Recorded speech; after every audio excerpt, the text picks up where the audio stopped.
I've been living the experiment of what healthy productivity can look like at various points in my life. It'll continue to shift, but I've found some things have been true throughout. I believe it's possible for you to find your unique sweet spot between action and rest.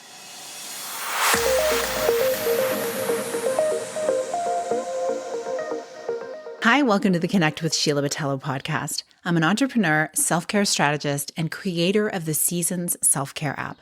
I'm committed to helping you reconnect to your purpose, elevate your well-being, and build your version of a happy, successful life. You're listening to a Monday minisode where I share an insight designed to help you live into what lights you up this week. Now, I know what it feels like to speed from one event or task to the next, trying to maximize every moment, waking up early, staying up late. And I also know what it's like to have spacious days, plentiful rest, and lengthy times of quiet solitude. As an adult, okay, so I know as kids, we get that space, we get that solitude at times, but I've really been living in this experiment in my adult years of learning which is more productive at various points in my life. And it has looked different at different times. So it looked different when I was single. It looked different when I got married, when I became a mother. And then even now, as my kids have become teens, I see it taking another kind of view, and it's going to continue to shift. But what I have found is some things have been so true throughout all the varying timelines of my life. And I wanted to share a few key things with you today so you can get some results that you're after while you discover your unique sweet spot between action and rest, because both are necessary. It's just so easy for us to lean towards one. And so I want to share some challenges that I experienced first, and then really the shift. And all of it is through that lens of, your mindset and kind of witnessing your experience, even how it felt in your body. So the first thing that I noticed is trying to put work at the top of the priority list and then seeing my health suffer. So going at all costs, working even when I was not well. I know in the last several years, many people have seen like the detrimental qualities of that. And hopefully more of us are now realizing that the better we feel, the more productive we are. And also the better everyone else feels because we're not carrying illness around with us, right? And I mean in terms also, not just of illness, but in terms of restfulness, like actually getting the rest that you need and not working around the clock. The next thing was putting productivity in the front seat and delaying pleasure and social connection till later. So growing up, delayed gratification was pumped into my head. It was a family thing. And like save for a rainy day, work now, play later. And there's value to that in some regard, for sure. I also had it in my spiritual life too, right? Like, okay, here's our life. We got to struggle through here, but don't worry, heaven's coming. And I look at that and I think, but there's always beauty around us at all times. No matter what's going on in our life, we look out into nature and we see the flowers blooming. We see, even in the winter, in the dead of winter, it can look so beautiful with frost on the glass windows and, the snow that is resting on the boughs of the fir trees. Like it can be so, so beautiful all the time. There's things to see that are beauty, and that is what nature teaches us.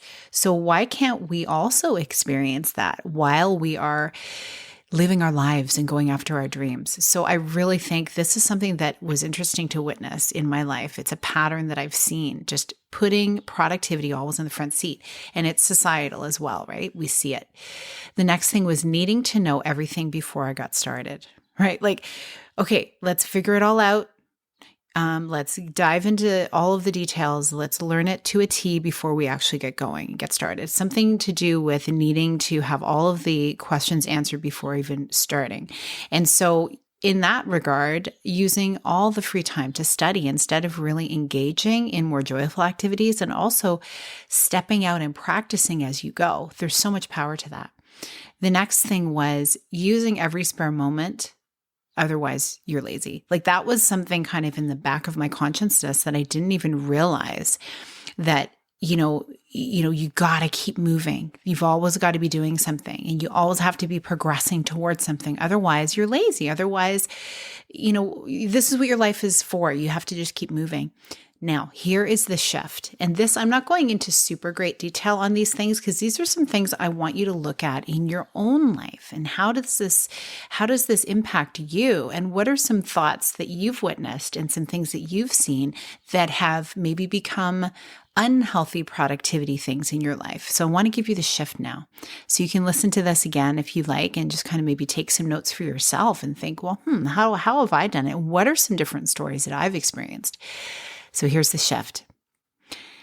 If we go back to the top of that list where I was talking about putting work at the top. Well, what if you put self-care first, starting your day with a full tank, valuing yourself more?